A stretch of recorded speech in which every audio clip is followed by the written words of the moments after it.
नमस्कार. मी भाऊ तोरसेकर. तुम्ही बघत आहात प्रतिपक्ष.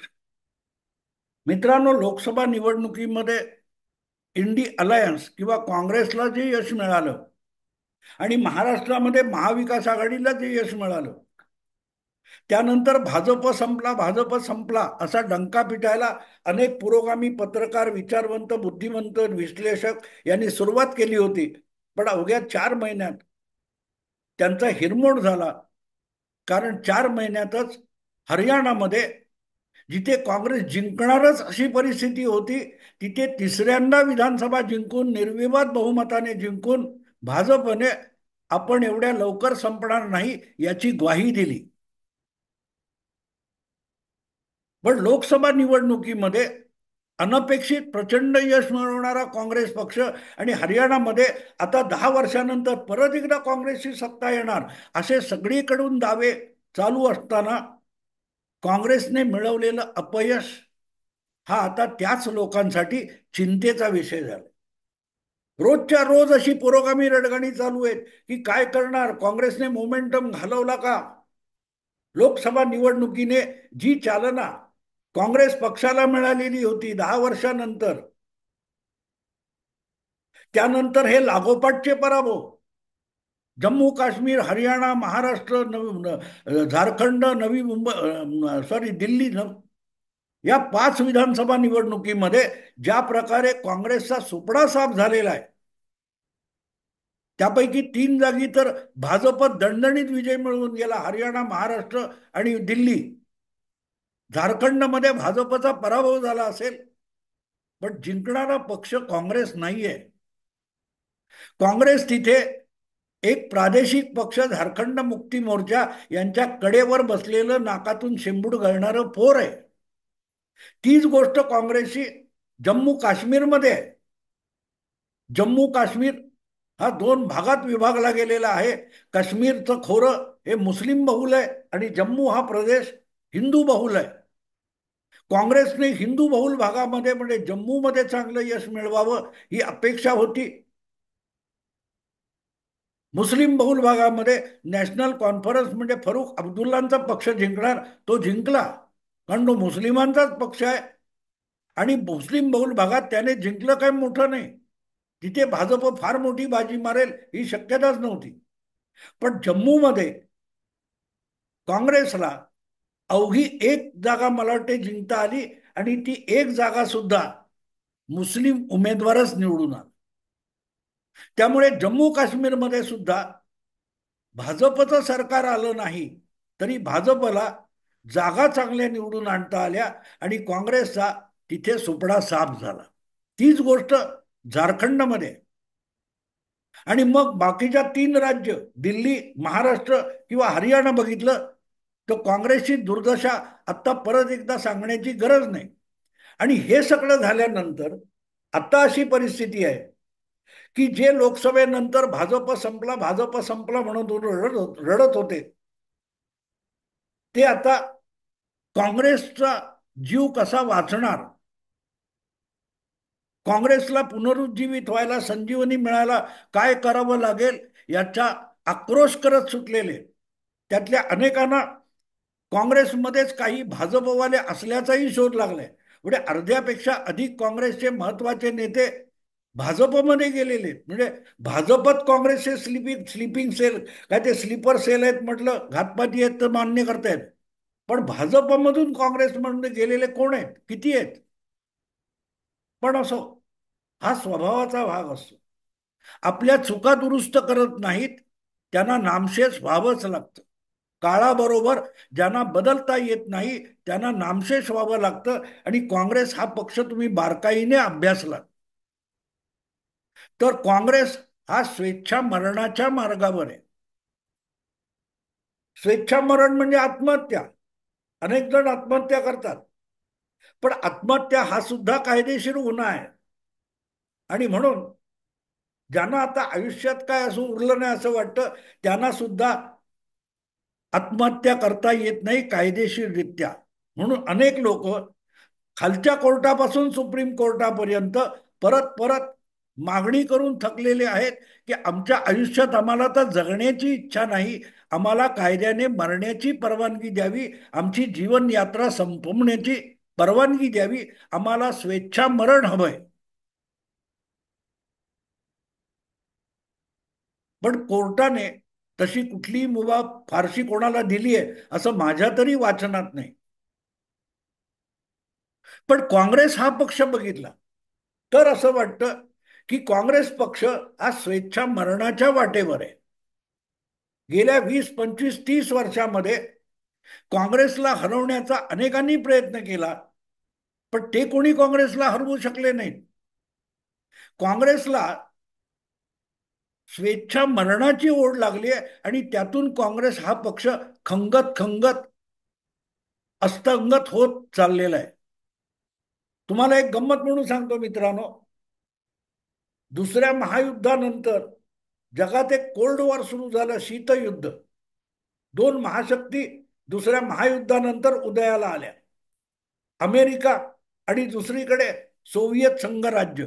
म्हणजे जगभर कम्युनिझम पाठवायचा म्हणून आणि जगावर कम्युनिस्ट राज्य स्थापन करायचं म्हणून भारावलेल्या लोकांचा जो रशिया नावाचा देश होता आणि रशियाच्या अंत काय ते पंखाखाली असलेले जवळजवळ 20, 25 लहान मोठे देश, त्यांचं सोव्हिएत संघराज्य आणि त्याचं नेतृत्व रशियाकडे.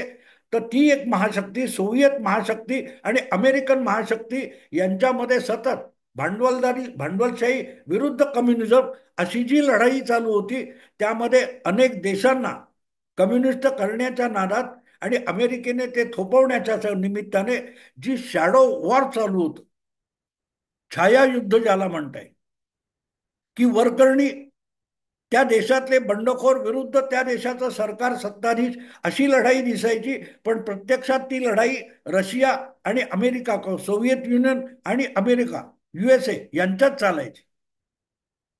CIA सारखी अमेरिकेची एक जबरदस्त कुटील गुप्तहेर संस्था सोव्हिएत युनियन कोसळून टाकण्यासाठी नानाविध कारस्थानं करत होती, षडयंत्र करत होती. पण सोव्हिएत युनियन संपवणं CIA ला पण शक्य झालं, त्यांच्या घातपाती गुप्तहेरांना शक्य झालं नाही. असं सोव्हिएत युनियन किंवा सोव्हिएत संघराज्य, त्या संघराज्याचा प्रमुख झालेल्या मिखाईल गॉर्बोचोव यांनी बघता बघता उद्ध्वस्त करून दाखवलं. जे काम अमेरिका 40, 30 वर्ष करण्यासाठी अखंड धडपडत होती, कारस्थानं करून, घातपात करून, ते बाहेरच्या शत्रूला जमलं नाही. सोव्हिएत युनियन संपवणारा सोव्हिएत युनियनमध्येच जन्माला आला, निपजला आणि सोव्हिएत युनियनच्या सर्वोच्च पदावर बसला आणि त्यांनीच ते सगळं साम्राज्य विस्कळीत करून धुळीला मिळवलं. त्याला स्वेच्छा मरण म्हणतात. जगातली कुठलीही ताकद त्यांना संपवू शकली नाही. पण त्यांच्या नेतृत्वाने जेव्हा स्वेच्छा मरणाचा निर्णय घेतला गोर्बाचेवनी, मला आठवतं त्याप्रमाणे ब्रेझनेव गेल्यानंतर पाठोपाठ पाठोपाठ चेर्निन्को आणि अंद्रापाव असे दोन कम्युनिस्ट पक्षाचे सचिव झाले. पण तेही पाठोपाठ मरण पावले आणि अवघ्या 2, 3 वर्षात ब्रेझनेव यांच्यानंतरचे दोन नेते हे फटाफट मरण पावल्यामुळे गोर्बाचेव यांच्या गळ्यात सोव्हिएत संघराज्याच्या नेतृत्वाची माळ पडली आणि लवकरच त्यांनी ज्या काय भूमिका बदलायला सुरुवात केली, हळूहळू करत जे कम्युनिस्ट निर्बंध होते ते उठवण्याचा आणि तिथे लोकशाही आणण्याचा प्रयोग सुरू केला. ग्लासनोस्त आणि पेरेस्ट्रोयका असं त्या सोव्हिएत युनियनच्या गोर्बाचेव यांच्या धोरणाचं किंवा डॉक्ट्रिनचं नाव होतं. असो, तो विषय जुना आहे. पण गोर्बाचेवनी सोव्हिएत युनियनचा प्रमुख होऊनच सोव्हिएत युनियन संपवून दाखवलं. त्यांच्याशी तुलना करायची तर ती फक्त राहुल गांधींची होऊ शकते किंवा काँग्रेस नेतृत्वाशीच गोर्बाचेव यांची तुलना होऊ शकते. कारण ज्या गतीने गोर्बाचेव यांनी बघता बघता, म्हणजे त्यातले काही संदर्भ मला अनेकदा मोह होतो. एक प्रसंग त्याच्यातला मी वाचलेला आठवतो मला. त्या स्पाय कॅचर नावाच्या नाही सॉरी, एका वेगळ्या पुस्तकात एक संदर्भ फार छान आलाय की गोर्बाचेव जे काय करत होते आणि ढासून एका पाठोपाठ युगोस्लाविया, रुमानिया असे देश, हंगेरी वगैरे हे कम्युनिझम मधून बाहेर पडत होते, तेव्हा एवढ्या गतीने हा उद्योग करू नका असं अमेरिकेचे अध्यक्ष बुश, पहिले बुश रिक्वेस्ट करत होते. जगाचा राजकीय समतोल बिघडेल इतक्या वेगाने ते कोसळत गेले. आज काँग्रेसची अवस्था आपल्याला तशी दिसते. राहुल गांधी काँग्रेसला स्वेच्छा मरणाकडे घेऊन चालले आणि अर्थात या सगळ्यासाठी एकट्या राहुल गांधींना ब्लेम करता येणार नाही, दोषी ठरवता येणार नाही. याची प्रक्रिया खूप आधी सुरू झाली. स्वातंत्र्योत्तर काळात देशव्यापी असलेला एकमेव पक्ष आणि जवळजवळ सलग 30-35 वर्ष, 40 वर्ष एक हाती एक मुखी देशाची सत्ता उपभोगलेला पक्ष किंवा तो परिवार, गांधी नेहरू परिवार, हे काँग्रेसच्या स्वेच्छा मरणाचे खरे दोषी आहेत. त्यांनी ठरवून ठरवून ठरवून आपल्या विरोधात कोणी नाही, आपल्याला कोणी हरवू शकत नाही, याचा इतका मस्तवालपणा नेहरू गांधी परिवार आणि काँग्रेसच्या नेतृत्वामध्ये आलेला होता की त्यांनी स्वतःच आपल्या समाप्तीसाठी हळूहळू पावलं उचलायला सुरुवात केली. हळूहळू पावलं उचलायला सुरुवात. आणि म्हणून काँग्रेसचं स्वेच्छामरण कसं एकेका राज्यातून काँग्रेस नामशेष होत जाईल या प्रकारची पावलं काँग्रेस पक्षाचंच नेतृत्व वेळोवेळी उचलत गेलं. राहुल गांधी अतिशय वेगाने करतायत, पण एकटे राहुल गांधी नाही. राजीव गांधी घ्या, सोनिया गांधी घ्या, इंदिरा गांधी घ्या, त्याच्या आधी अगदी पंडित जवाहरलाल नेहरू घ्या, या प्रत्येक गांधी परिवाराच्या काँग्रेसच्या सर्वोच्च नेत्याने आपापल्या परीने एका एका राज्यातून काँग्रेस कशी संपुष्टात होईल यासाठी केलेले प्रयत्न खरोखरच कौतुकास्पद आहेत, धक्कादायक आहेत. आणि म्हणून एकेका राज्यातून काँग्रेस कशी संपली, एकेका राज्यातून काँग्रेस कशी नामशेष झाली आणि ते नामशेष होण्यासाठी काँग्रेसच्या सर्वोच्च नेतृत्वाने किंवा बहुतांश गांधी परिवारातल्या, नेहरू परिवारातल्या सर्वोच्च नेत्याने काय काय केलं याचं पोस्टमार्टेम आवश्यक आहे.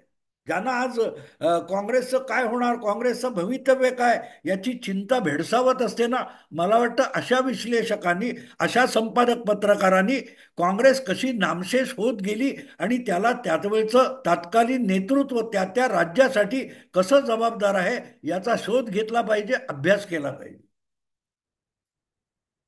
तो होणार नाही.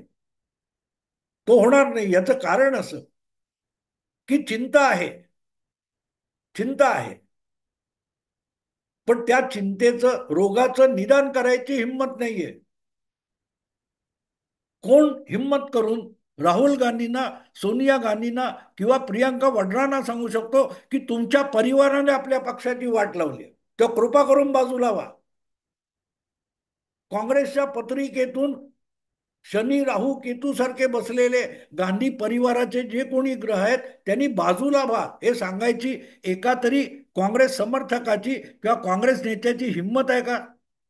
त्या 23 G23 काँग्रेस नेत्यांनी हा प्रयत्न केला तर त्यांना हुसकावून लावण्यात आलं. त्यामुळे ही हिंमत करायला कोणी तयार नाही.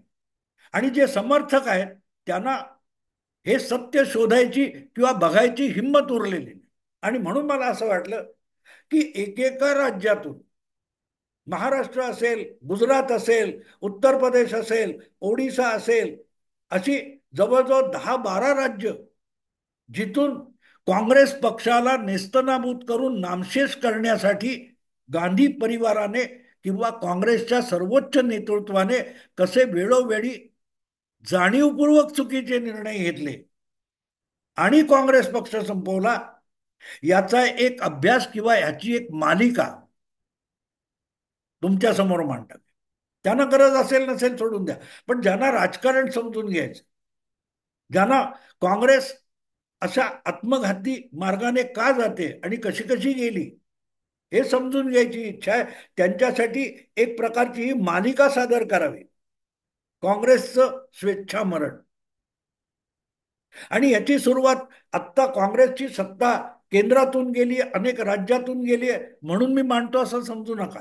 अगदी स्वातंत्र्योत्तर काळामध्ये काँग्रेस देशाच्या जवळजवळ सगळ्या राज्यात सत्तेवर होती, केंद्रात सत्तेवर होती, अफाट बहुमतात होती आणि आव्हान देऊ शकणारा कुठलाही राजकीय पक्ष तेव्हा दृष्टीपथात नव्हता.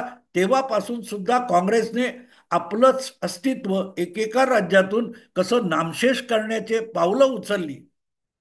ती एक मनोरंजक कथा आहे, थरारक कथा सुद्धा आहे. अगदी नेहरूंच्या काळात केरळ सारख्या राज्यामधून काँग्रेसला नामशेष करण्यासाठी खुद्द इंदिरा गांधी आणि पंडित जवाहरलाल नेहरू यांनी प्रयत्न केले. कारण लोकशाहीमध्ये आपल्याला विरोधात कोणीही असू नये याची जी अनिवार्य इच्छा गांधी नेहरू परिवाराला होती, त्यातून काँग्रेस पक्षाचा ऱ्हास सुरू झाला. आपली घराणेशाही पक्षावर आणि देशाच्या डोक्यावर लादण्यासाठी गांधी नेहरू परिवाराने जिथून प्रयत्न सुरू केले तिथूनच काँग्रेस पक्षाचा ऱ्हास सुरू झाला होता. घराणेशाही आणायची तर घराणेशाहीला सगळ्यात मोठा धोका लोकशाहीपासून असतो आणि लोकशाहीमधला सत्ताधाऱ्यांना धोका वाटतो तो विरोधी पक्ष असतो. दुसरा पक्ष सत्तेत येऊ शकतो, अगदी छोट्या ठिकाणी सुद्धा येऊ शकतो, छोट्या संस्थेत सुद्धा येऊ शकतो, हे पण सहन होत नाही सत्ताधारी पक्षाला. तिथून त्या पक्षाचा ऱ्हास सुरू होत असतो. ठीक आहे, आज आपण निवडणूक हरलो, पुढची निवडणूक जिंकू, पण राज्य टिकलं पाहिजे, देश टिकला पाहिजे, लोकशाही टिकली पाहिजे, लोकशाही व्यवस्था टिकली पाहिजे, तर आपण पुन्हा निवडून येण्याची शक्यता असते. त्याला लोकशाही म्हणतात. आणि काँग्रेस पक्षाला आणि प्रामुख्याने नेहरू गांधी परिवाराला ही गोष्ट कधीही मान्य नव्हती की आपल्या विरुद्ध बोलणारा म्हणजेच देशाला धोका, लोकशाहीला धोका, ही भूमिका घेऊन जेव्हा नेहरू आणि इंदिराजी वागायला लागल्या तिथून काँग्रेस पक्षाचा ऱ्हास झाला होता. आणि त्याला आता शेवटच्या टप्प्यात राहुल गांधींनी अतिशय वेगाने आणलेलं आहे. आणि म्हणून एकेका राज्यामध्ये काँग्रेस कशी संपुष्टात येत गेली, नामशेष होत गेली, ते एकेका राज्याचं विश्लेषण जर तुम्ही समजून घेतलं तर तुम्हाला कळेल की काँग्रेसचं पुनरुज्जीवन का अशक्य आहे, कसं अशक्य आहे. आणि म्हणून कदाचित 10-12 राज्य आहेत माझ्या मते, या प्रत्येक राज्यामधली काँग्रेस कशी काँग्रेसच्या नेतृत्वाने नामशेष केली याचंच विश्लेषण या मालिकेतून मी एका पाठोपाठ देणार आहे. कदाचित एक लागोपाठ प्रत्येक दिवशी येईल असं नाही, जसजसं सुचेल, अभ्यास होईल, तसतसं मी एकेका राज्याचा काँग्रेसचा ऱ्हास तुमच्या समोर मांडणार आहे. आणि त्याची सुरुवात केरळ पासून होते. आणि केरळ पासून मी म्हणतोय याचा अर्थ 1957 स्वातंत्र्यानंतर अवघ्या 10 वर्षात नेहरू गांधी परिवाराने देशातल्या लोकशाहीला कसा धोका निर्माण केला आणि त्यातून काँग्रेस पक्षाचा कसा ऱ्हास सुरू झाला, त्याचा आरंभ केरळमध्ये झालेला आहे. आणि म्हणून बहुतेक पहिला भाग मी करीन या मालिकेतला तुमच्यासाठी की काँग्रेसचा ऱ्हास काँग्रेस नेतृत्वाने कसा केला. तो पहिला भाग मला वाटते केरळवर करावा लागेल. पट्टम थाणू पिल्ले, EMS मंबूद्रीपाद, हे सगळं आजच्या नव्या पिढीतल्या पत्रकारांना स्वप्नवत वाटेल. मी सांगेन स्वप्नवत वाटेल. भाजप आपल्या मित्र पक्षांना खातो वगैरे पोपटपंची करणारे आहेत ना, त्यांना हा इतिहास 70 वर्ष जुना माहिती सुद्धा नाही. आणि त्यामुळे ते सगळं स्वेच्छा मरणाचं, काँग्रेसच्या स्वेच्छा मरणाचं पोस्टमार्टेम अशी ही मालिका मी जमेल तशी करणार आहे. जमेल तशी करणार आहे. ही त्याचा एक तुम्हाला काय म्हणतात ते प्रस्तावना म्हणतात तसा हा एपिसोड आहे. पण काँग्रेस एकेका राज्यात कशी संपत गेली, भाजपने किंवा आणखी कुठल्या पक्षाने काँग्रेसला संपवलं असं नाही. कोणीही कोणाला संपवू शकत नाही. तुम्हाला तुम्ही संपवू शकता असं माझं प्रामाणिक मत आहे. तुम्ही तुमच्या चुकांमुळे तुमचं नुकसान करून घेता, तिथून तुमचा ऱ्हास सुरू होतो. आणि काँग्रेसने स्वतःचा हा ऱ्हास कसा करून घेतला त्याविषयीची ही मालिका आहे.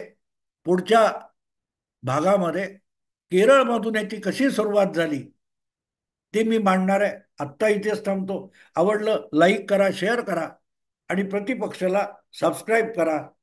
नमस्कार.